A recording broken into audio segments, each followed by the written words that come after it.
Alright guys, hey guys, it's your boy Kelsey and welcome back to another video of mine. In my last video I reviewed my Asus monitor and that was an unboxing, and I talked about a lot about the specification and stuff, and in that video I was supposed to give you all the color calibration, NVIDIA. I have an NVIDIA graphics card, so that's why NVIDIA control panel settings and the monitor settings in the back. So I was supposed to give that, but that video became way too long, so I had to make a part 2, and this is going to be just a video about monitor color calibration and NVIDIA control panel and the monitor settings. So let's get into it. Alright, right off the bat, you guys know this has a color gamut of 95% and DCI P3, I don't know what that is, but you know all the specification. If you have bought it, you already know what you have bought. This is a 2K 300Hz monitor, which also the best part of this is actually like it's future proof. This has HDMI 2.1. It has two HDMI 2.1 and one DisplayPort 1.4. Also the specification, you guys can check it out. Is there a tech support? Is there a spreadsheet? Oh yeah, there's a spreadsheet. You guys can check everything, other specs over here. Also, this monitor has a contrast ratio of 1300:1. Most of the monitor only has 1000:1. This one has better black levels, so that's that. This monitor is relatively new. Like the video I posted, a commenter actually commented that someone finally reviewed this monitor. Like this monitor came out 1 month ago, so that's very new, and this monitor is the best value for money in my opinion. If you guys have been saving, I will say just buy this monitor. Best value for money. Okay, first off, I'm going to talk about the monitor settings. Let's go into that. Okay, so I've actually done my research. Okay, just a second. I've done my research on everything. I cannot do screen share on OBS and this will not pop up, so I have to do like video recording, so I have to do this. But 1 second, I had to move my mic over there. Okay, so variable OD, what is that? That is Asus way of telling how much refresh rate you want, or like it's a overdrive. Like Asus brand itself as an overdrive, but what this does, if you go to ChatGPT, it tells it accelerate the response time. So in other monitor you'll see fastest and faster, ultra fast or something. That's Asus makes it a fancy way of telling variable overdrive. So my monitor actually support from 0 to 5, and you also have off. So when should you use which level and which one you shouldn't? Like it's so complicated, but it's real simple. It's the era of AI, ChatGPT. You guys can ask ChatGPT whatever you want and it will give you the answer. Like what have I asked? What is variable OD and which level should I use in which game? So what this does is response time increases your response time. So you have to keep in mind, normal gives you no ghosting, fastest give you a little bit ghosting, and fastest or whatever above that is ultra fast or anything that gives you a lot of ghosting. Well, why do you need that in games like Valorant, in games like Call of Duty or Overwatch or even Marvel Rival? That's really competitive, right? Or Rainbow Siege, Call of Duty. Did I say Call of Duty? I don't know, but those games requires a lot of response time, a really good response time. So the game, like not the game, the monitor itself markets as if it has 0.3 millisecond. That's of course marketing strategy, but all the monitor basically have like 5.0 millisecond delay. We all know that. We seen the testing videos in other video like Linux Tech Tips, sorry guys, and other channel as well. They make experiments and showed us that what the actual response time actually is of every monitor. But other than that, what should you do? This is who are like relatively new to the Asus monitor. Like I have been using all the other monitors, Samsung or MSI, those have fastest, etc. basic, but this one has like overdrive mode. And so 0 is for movie, not for gaming, just normal stuff, YouTube stuff. 1, 2 is good for console game, okay, 60 to 180 Hz, okay. Medium is for most games, okay. 4 and 5 is for FPS games. I already said it. So the fastest it is, the better response time. You need better response time in Valorant, in Call of Duty, in Apex Legend, or whatever you wanna say. And 5 is for extreme esport player. You don't need that much, because if you go much higher, the ghosting will cause issues. But esports player doesn't need visuals, they just need to kill. That's the main part of the esport player. And other than that, you guys do your own research. I'm not going to read all of that because this video would be too long, just like the unboxing video, so I'm not going to make it that long. Okay, so let's go back to the thing. And this has variable refresh rate, adaptive sync. This supports where is it, G-Sync compatible, and AMD FreeSync Premium. That's premium, not just compatible, guys. That's FreeSync, AMD FreeSync Premium, not just compatible. So that's a win. Who have a AMD graphics card? Okay, so this thing is backlight. It's related to backlight, but I haven't tried it and I don't plan to try it. What is ELMB setup? ELMB stands for extremely low motion blur and is a backlight scrubbing technology Asus uses to reduce motion blur, okay, turning the backlights off between refreshes, okay, yeah. And it is only like, it traditionally only works at fixed refresh rate like 85 Hz or 100 Hz, okay. You guys can do your research. I don't know where you would need this, in which games, for which game, okay. What can I say? Okay, so you should turn this ELMB setup on in FPS games like Valorant, CS2, Apex Legend, Overwatch 2, Rainbow Six Siege, Fortnite. Racing game also, they have ChatGPT have recommended Forza Horizon, Need for Speed. Fighting games, so Taken also. Wow, okay.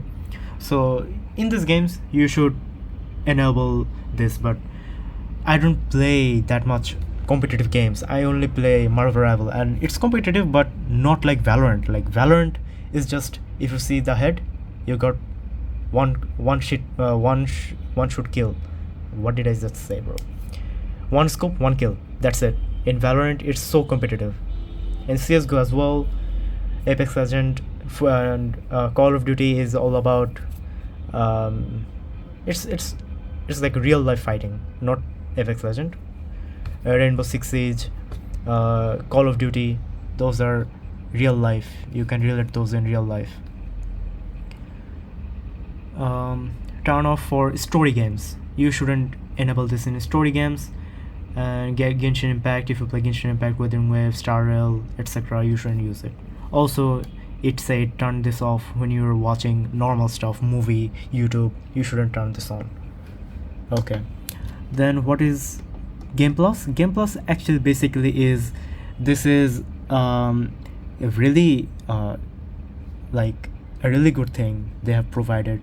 You can see FPS counter, like over here, FPS counter. It not just give you FPS, it also gives you a general idea of what the bar is, a graph bar. And then you have crosshairs. There are so many built-in crosshairs. That's a really good. And what this monitor claims, it has dynamic crosshair. Where is it? See, when it will be needed, when you cannot see the green crosshair, it will automatically shift to red to make it like you can see the crosshair. That's really good. That's a neat feature. AI is like implementing everything. Timer, I don't know when you will need that. Stopwatch is important. Display alignment, it just basically gives you a option to alignment your display. That's it. Game visuals. If you're going to play games, racing mode is the way to go. Racing mode is basically the entire what do you say, you have gamut level of 95%, right? So it's going to give you the entire range of the color. Racing mode gives you that. But if you're going for color grading like as in, okay, wait, as in you are you color grade in Adobe Lightroom, or you are an illustrator or Adobe Photoshop or anything, you do color grade, you do other stuff, you should never use the color racing mode, because that just makes the color unnatural. There is another mode, it's called sRGB mode, and this is the like accurate color mode that it's going to give you for color accuracy. So that's that. But I like vivid. I bought this monitor for full performance, so I'm going to use the full color depth. Also, other modes are unnecessary. This makes the entire thing bad.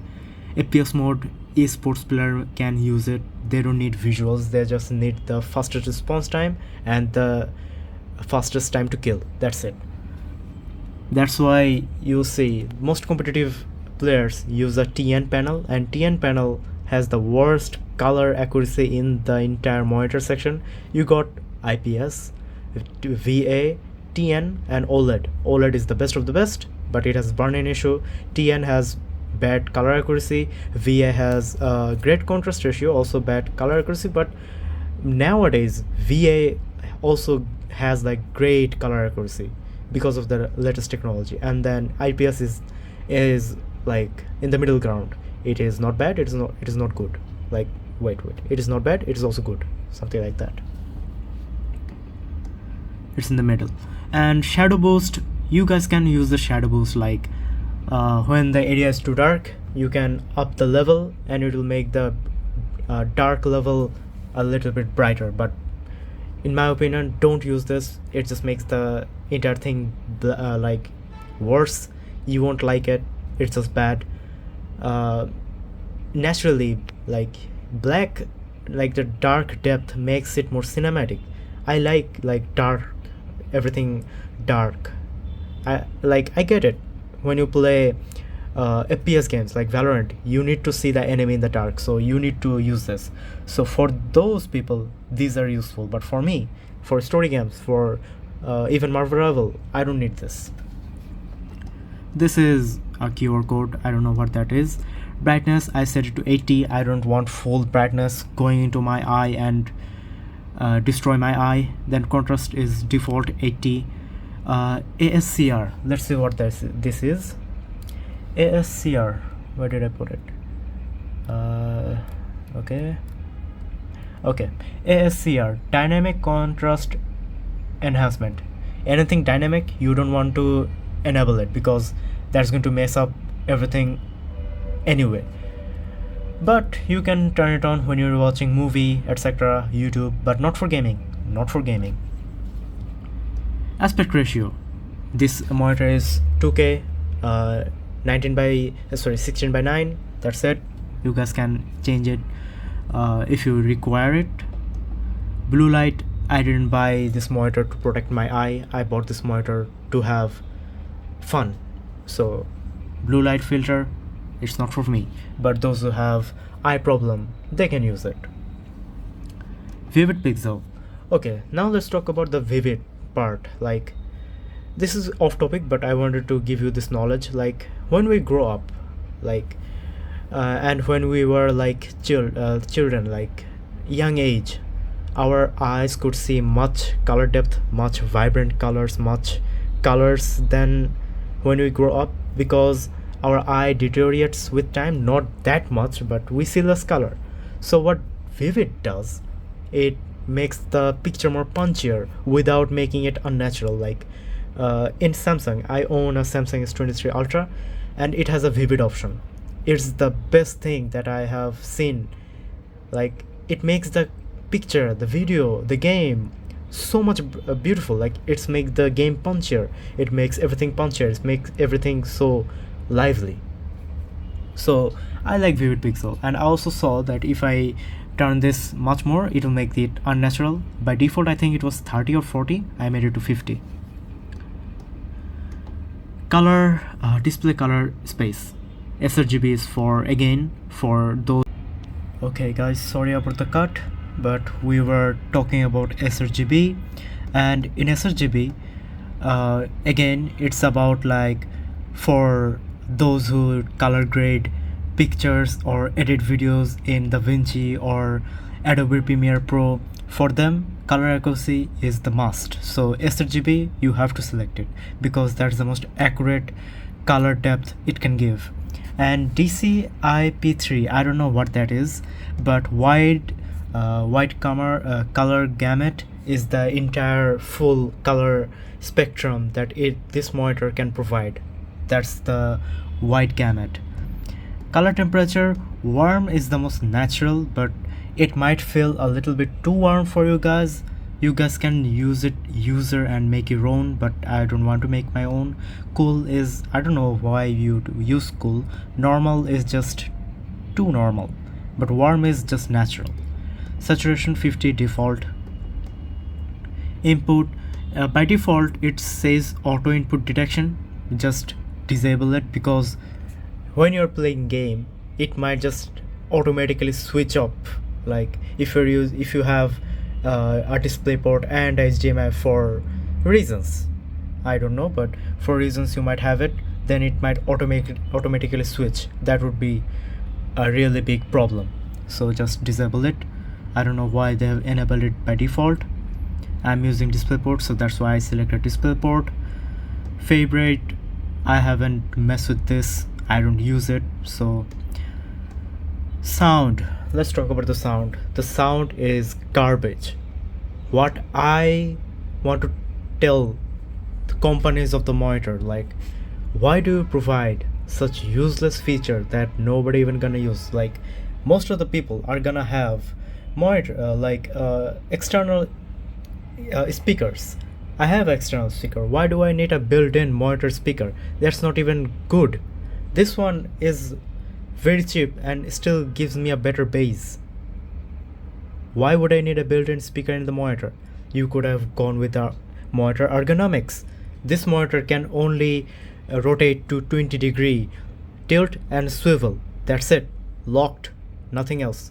My old monitor MSI could go up to 180-degree, full 180-degree, then 45-degree, I think. I forgot how much degrees, but it had good ergonomics. But this one is locked.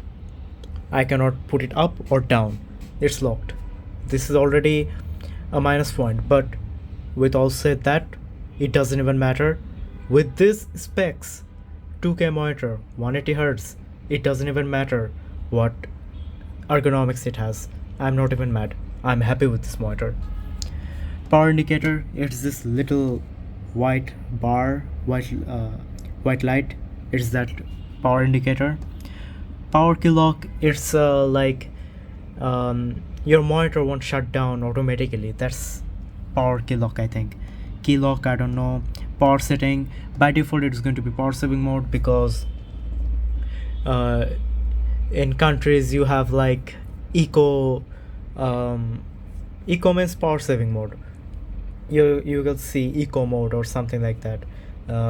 It basically saves power, but you didn't buy a monitor, 2K monitor 300Hz, to basically sit on 60Hz 2K display. You didn't buy this monitor for that, right?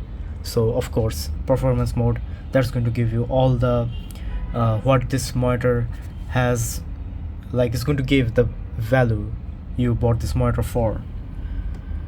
OSD, it's this little setting and you can do anything. I set the OSD timer to maximum. The DisplayPort, I already told you guys, it has DisplayPort 1.4 and also can switch to 1.2, but I don't know why you do that.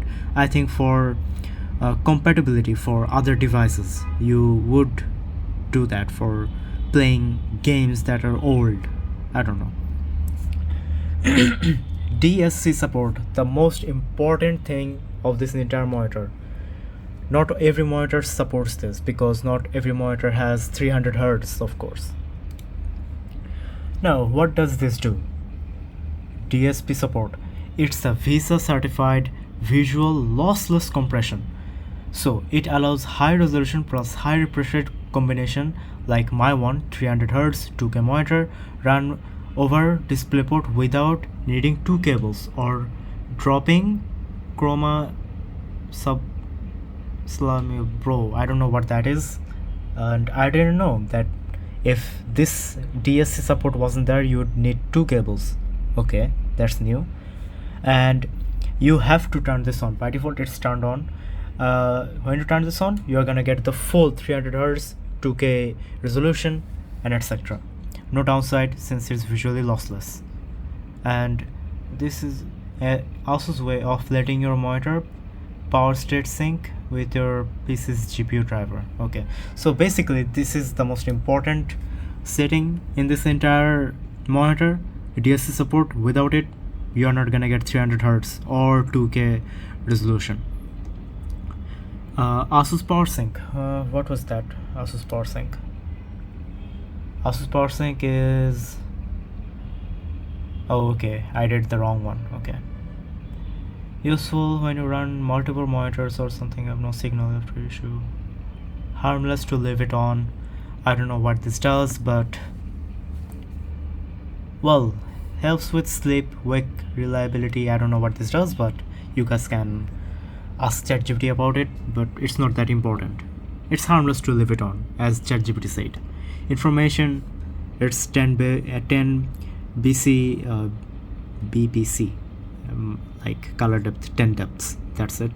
And format RGB 444, I don't know what that is. Range, full range, of course, why wouldn't it? VRR supported and other stuff. Now I have gone through everything and there's nothing much left. And oh, I should talk about the HDR. You can see I have turned off the HDR because you know, monitor these days actually gives you, it's a way of marketing. They market as if we support HDR 400 or anything. It even says VESA certified. It's not HDR, by the way, but why does it say VESA certified? Okay, let me ask ChatGPT. Okay, I done my research, asked ChatGPT about it, and it is VESA certified. And the reason I said it, MSI monitor didn't have VESA certified, it just had HDR 400, I think. If I'm wrong, let me know in the comments, but remember, HDR 400 is the lowest of all. Like there is 600, 800 and 10,000, and not 10,000, maybe 1,000, but there is a thing for HDR, a software that is needed. I don't think that software is even inside this monitor. That software is required for HDR, and HDR is basically very good for OLED. HDR is meant for OLED. HDR is even meant for IPS, VA or TN panels. HDR is only meant for OLED because it has infinity contrast. That's why. And also, technically yes, it is certified, but is there built-in certified monitors don't have any certified?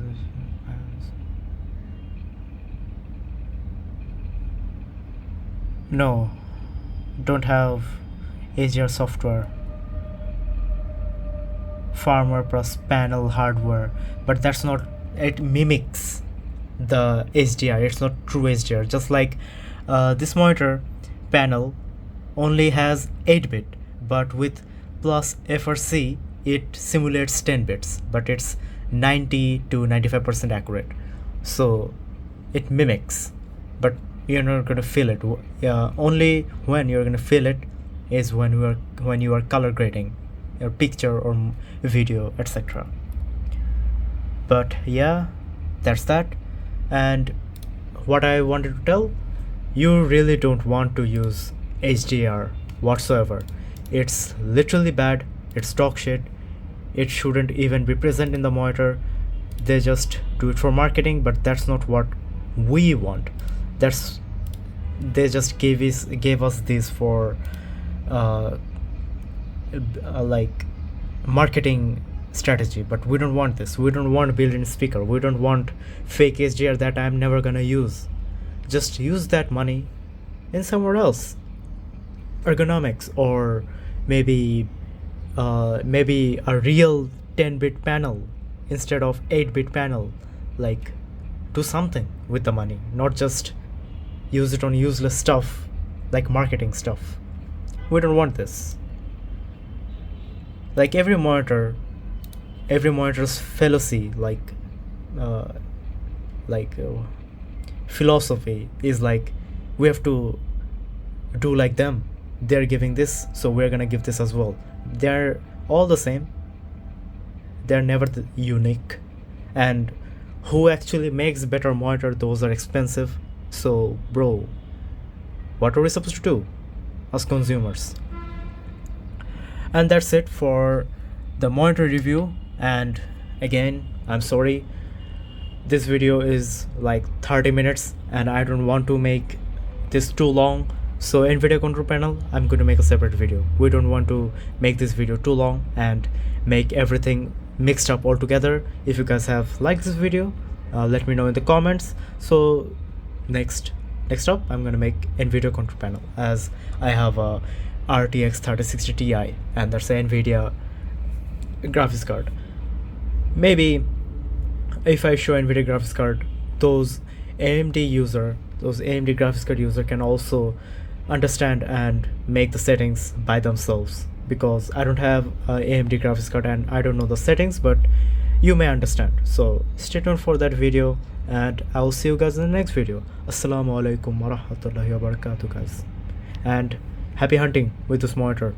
If you bought it, it's a win-win.